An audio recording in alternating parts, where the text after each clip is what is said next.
Welcome back to Acoustic Psalms.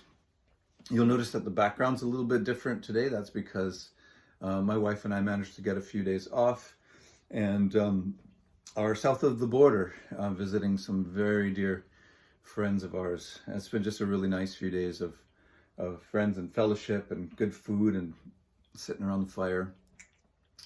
So the psalm for this week is Psalm 95. And Psalm 95, the opening verses are just a straightforward praise and worship song, very beautiful poetry. But the closing verses are a very sharp word of warning that you can actually be brought to the very edge of the promised land and still not enter in. And I think to apply it in kind of a new covenant, today's sort of context, you can be sitting in church pews, you can be hearing the word of God preached and spoken and sung over you, and yet still not enter into the Sabbath rest of faith. And that's a warning to all of us. If you want to read more about that, you can look up Hebrews chapters 3 and 4, where the writer of Hebrews is actually meditating on this very psalm, Psalm 95. But he's applying it to the realities of faith, that we can either take hold of the realities of faith and enter into that Sabbath rest, or we can make a choice to, as the psalmist says, harden our hearts. So today, if you hear his voice, do not harden your heart. Psalm 95.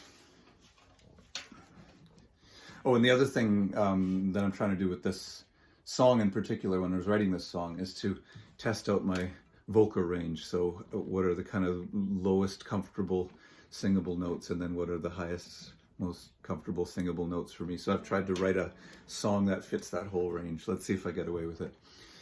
Psalm 95.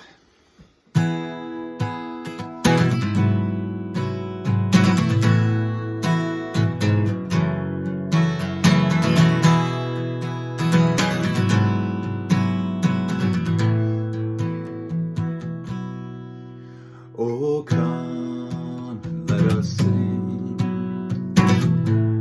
to the Lord, and let us make a joyful noise to the rock of our salvation. Let us come into his presence with thanksgiving. Let us make a joyful noise with songs of praise. For the Lord is a great God, a great King above all gods, and in his hands are all the depths of the earth. All the heights of the mountains are his also, and the sea is his, for he made it, and his hands formed the dry land. Oh, come, let us worship and bow down, and let us kneel before the Lord our Maker. He is our God, we are the people of his pasture, and the sheep of his hand.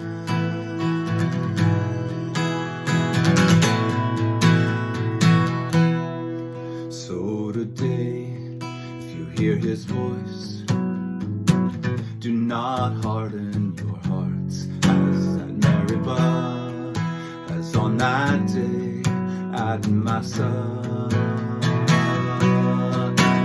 Wilderness, when your fathers put me to the test and put me to the proof, for they had seen all my word.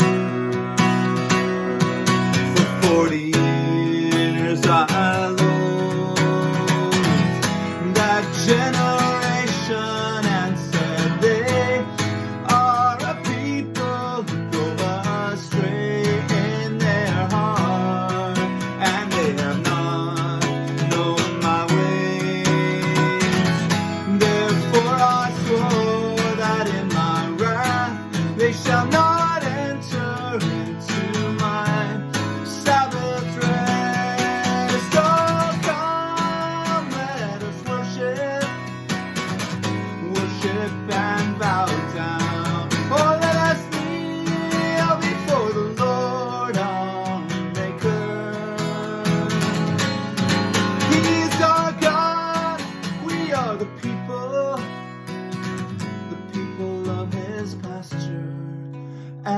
the sheep